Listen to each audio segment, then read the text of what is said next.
जय जगन्नाथ बंधुगण सर्वप्रथमे आपणको 2026 नववर्षर हार्दिक अभिनंदन। एही 2026 वर्षटी आपणक पई मंगलमय हो। बंधुगण आजिर भिडियो रे आमे जानिबा 2026 वर्षटी वृष राशिर व्यक्तिविशेष मानक पई किपरि कटिब से विषय रे। बंधुगण एही वार्षिक राशिफल वैदिक ज्योतिष शास्त्र एवं ग्रहंक स्थिति और गोचर गणना को नहीं आधारित। एही वीडियो माध्यम रे आमे आर्थिक जीवन, वैवाहिक जीवन, क्यारियर, शिक्षा, व्यवसाय एवं स्वास्थ्य विषय रे संपूर्ण विस्तार भाव रे जानिबा। सेथि पई वीडियो को शेष पर्यंत देखंतो और जो माने आम चैनल को नुआ करी आछंती तळे थिबा लाल रंगर सब्सक्राइब बटन को दबे आम चैनल को सब्सक्राइब करंतो और पाखरे थिबा घंटी बटन को दबे ऑल रे सिलेक्ट करंतो, काहेकि ना आमे अपलोड करिथबा प्रत्येक वीडियो रो नोटिफिकेशन आपण सर्वप्रथमे पाई परिबे। बंधुगण वृष राशि व्यक्तिंक पई 2026 नूतन वर्षटी संभाव्यतार नूतन द्वार खोलिब।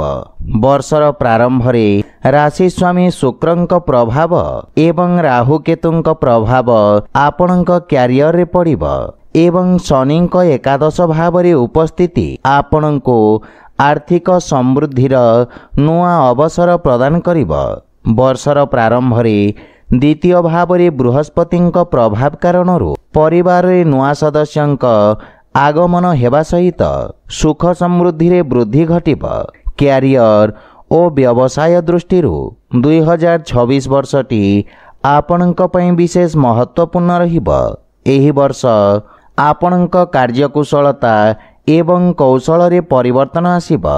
राहु केतुंक स्थिति आपणक कार्यक्षेत्र को विशेष भाव रे प्रभावित करिब, जहा फल रे आपण कार्यक्षेत्र रे उल्लेखनीय सफलता प्राप्त करिवे। व्यवसाय क्षेत्र रे मध्य सफलता और नुआ अवसर प्राप्ति हेब। वर्षर प्रारंभ रे कार्यक्षेत्र संबंधित यात्रार जोग रहिछि। एहा व्यतीत कार्यक्षेत्र रे सकारात्मक परिवर्तनर संकेत रहिछि। सरकारी चाकरी प्राप्ति हेब। आपण निज कार्यकुशलता और परिश्रम बल रे व्यवसाय रे महत्वपूर्ण सफलता प्राप्त करिवे। 2026 एप्रिल परे व्यवसाय क्षेत्र रे आपणको उत्तम लाभ प्राप्ति हेब तथा संचित योजना रे निवेश करिवा पई समय उपयुक्त रहिब। आपणक द्वारा करा जायथिवा कार्यर प्रशंसा हेबा सहित अधिकारी और सहकर्मी पक्षरु मध्य सहयोग प्राप्ति हेब तथा चाकरी क्षेत्र रे पदोन्नतिर मध्य संभावना रहिछि। 2026 जून परे शनिंक उपरे देवगुरु बृहस्पतिंक दृष्टि आपणक पई अत्यधिक लाभदायक साब्यस्त हेब। कर्म क्षेत्र रे पदोन्नतिर नुआ मार्ग खोलिब एवं उत्तम अवसर प्राप्ति हेब। आपण निज लक्ष्य हासिल करिवा पई साहसिक पदक्षेप नेबे। भागीदारी व्यवसाय रे जड़ित व्यक्तिंक पई एही समय अत्यंत लाभदायक रहिब। कार्यक्षेत्र रे गुरुजनक मार्गदर्शन प्राप्ति हेब। विशेष करी होटेल, कपड़ा उद्योग और पानी व्यवसाय क्षेत्र रे विशेष लाभ प्राप्ति हेब। जदि आपण भूमि, संपत्ति बा रियल इस्टेट संबंधित व्यवसाय रे जड़ित अछंती ताहले अक्टोबर परे आपणको विशेष सफलता प्राप्ति हेब। सेहीपरि आर्थिक स्थिति दृष्टिरू 2026 वर्षटी अनुकूल रहिब। आपण निज परिश्रम बल रे आर्थिक दृष्टिरू संपन्न रहिबे। द्वितीय भावर स्वामी एवं एकादश भावर स्वामींक प्रभाव आपणको लगातार आर्थिक लाभ प्रदान करिब। गृहर वयोज्येष्ठंक सहयोगरू उत्तम धन लाभर संभावना रहिछि। आपण एही अवधि रे आध्यात्मिक गतिविधि रे किछि धन व्यय करिवे। शेयर मार्केट आदि निवेश मध्य आपणको विशेष लाभ प्रदान करिब। एहा व्यतीत धन संपत्ति संबंधित विभिन्न प्रकार अवसर प्राप्ति हेब, जहा फल रे आपणक आर्थिक स्थिति रे उल्लेखनीय सुधार आसिब एवं आपणक आयर स्रोत रे वृद्धि घटिब। फेब्रुआरी मध्य परे वेतन वृद्धिर मध्य जोग रहिछि। धन भाव रे बृहस्पतिंक प्रभाव ଆପଣଙ୍କ ପାଇଁ ଅଧିକ ଲାଭଦାୟକ ସାବ୍ୟସ୍ତ ହେବ। ବୃହସ୍ପତିଙ୍କ ଏହି ପ୍ରଭାବ ଆପଣଙ୍କୁ ରତ୍ନ ଏବଂ ଆଭୂଷଣ ସମ୍ବନ୍ଧିତ ସୁଖ ସୁବିଧା ପ୍ରାପ୍ତ କରିବାରେ ସହଯୋଗ ପ୍ରଦାନ କରିବ।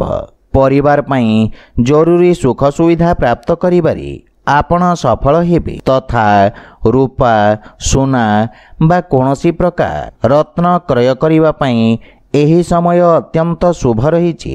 ଦେବଗୁରୁ ବୃହସ୍ପତିଙ୍କ କୃପାରୁ ଆପଣ ନିଜ ଜୀବନକୁ ଭବ୍ୟ ଓ ସମୃଦ୍ଧ କରିବାରେ ସଫଳ ହେବେ। ଅଷ୍ଟମ ଭାବରେ ବୃହସ୍ପତି ଓ ଶନିଙ୍କ ସଂଯୁକ୍ତ ଦୃଷ୍ଟି ଆପଣଙ୍କ ପାଇଁ ପୈତୃକ ସମ୍ପତ୍ତି ବା ଶ୍ୱଶୁର ଘର ପକ୍ଷରୁ ଧନ ପ୍ରାପ୍ତିର ସମ୍ଭାବନା ରହିଛି। ପୂର୍ବରୁ କୌଣସି ପ୍ରକାର ପୈତୃକ ସମ୍ପତ୍ତିର ସନ୍ଧାନରେ ଥିବା ବ୍ୟକ୍ତିଙ୍କୁ ତାହା ପ୍ରାପ୍ତି ହେବ। ମଇ ଓ ଜୁନ 2026 ପରେ ଏକାଦଶ ଭାବରେ ବୃହସ୍ପତିଙ୍କ ଦୃଷ୍ଟି ଆପଣଙ୍କ ଆୟର ସ୍ରୋତରେ ଆହୁରି ବୃଦ୍ଧି କରିବ। ଏହି ସମୟରେ ଆପଣଙ୍କ ଆୟରେ ଅପ୍ରତ୍ୟାଶିତ ବୃଦ୍ଧି ଘଟିବ। ଅକ୍ଟୋବର ପରେ ଆପଣଙ୍କୁ ଭୂମି ଭବନ ଓ ବାହନ ସମ୍ବନ୍ଧିତ ସୁଖ ସୁବିଧା ପ୍ରାପ୍ତି ହେବ ତଥା 2026 ବର୍ଷଟି ଆର୍ଥିକ ସ୍ଥିତି ଦୃଷ୍ଟିରୁ ସକାରାତ୍ମକ ପରିବର୍ତ୍ତନ ଆଣିବ। 2026 ବର୍ଷଟି ପ୍ରେମ ଓ ବୈବାହିକ ଜୀବନ ଦୃଷ୍ଟିରୁ ମଧ୍ୟ ସକାରାତ୍ମକ ପରିଣାମ ପ୍ରଦାନ କରିବ। ଆପଣଙ୍କ ରାଶି ସ୍ୱାମୀ ଶୁକ୍ର ପ୍ରେମ କାରକ ଗ୍ରହ ଅଟନ୍ତି ଏବଂ ପଞ୍ଚମ ଭାବର ସ୍ୱାମୀ ବୁଧଙ୍କ ପ୍ରଭାବ ମଧ୍ୟ ରହିବ, ଯାହାଫଳରେ ପ୍ରେମ ଓ ବୈବାହିକ ଜୀବନରେ ସକାରାତ୍ମକ ପରିବର୍ତ୍ତନ ଦେଖିବାକୁ ମିଳିବ। ଏହି ଅବଧିରେ ଆପଣ ପ୍ରେମ ଜୀବନରେ ଉତ୍ତମ ସମୟ ଅନୁଭବ କରିବେ। ପୂର୍ବରୁ ଦାମ୍ପତ୍ୟ ଜୀବନରେ ଦେଖାଦେଉଥିବା ସମସ୍ୟା ଗୁଡ଼ିକ ଦୂର ହେବାକୁ ଲାଗିବ, କିନ୍ତୁ ପରସ୍ପର ମଧ୍ୟରେ ବିଶ୍ୱାସ ବଜାୟ ରଖିବାର ଆବଶ୍ୟକତା ରହିଛି। ବର୍ଷର ପ୍ରାରମ୍ଭ ସମୟରେ ପ୍ରେମ ଜୀବନ ଦୃଷ୍ଟିରୁ ଅତ୍ୟନ୍ତ ଶୁଭ ରହିବ। ଆପଣଙ୍କ ସମ୍ବନ୍ଧରେ ନୂଆ ଉର୍ଜାର ସଞ୍ଚାର ହେବ ଏବଂ ପରସ୍ପର ମଧ୍ୟରେ ଉତ୍ତମ ସାମଞ୍ଜସ୍ୟ ସ୍ଥାପିତ ହେବ। କିନ୍ତୁ ରାହୁକେତୁଙ୍କ ପ୍ରଭାବ କାରଣରୁ କେବେ କେବେ ପ୍ରେମ ଜୀବନରେ ଭୁଲ ବୁଝାବଣାକୁ ନେଇ ମତଭେଦ ଦେଖାଦେଇପାରେ ଏବଂ କୌଣସି ତୃତୀୟ ବ୍ୟକ୍ତିଙ୍କ ହସ୍ତକ୍ଷେପ ଆପଣଙ୍କ ବୈବାହିକ ଜୀବନରେ ସମସ୍ୟା ଉତ୍ପନ୍ନ କରିପାରେ। ସେଥିପାଇଁ ଜୀବନରେ ଗୋପନୀୟତା ବଜାୟ ରଖିବାର ଆବଶ୍ୟକତା ରହିଛି। ଅବଶ୍ୟ ପରସ୍ପର ମଧ୍ୟରେ ଉତ୍ତମ ସାମଞ୍ଜସ୍ୟ ସ୍ଥାପିତ ହେବ।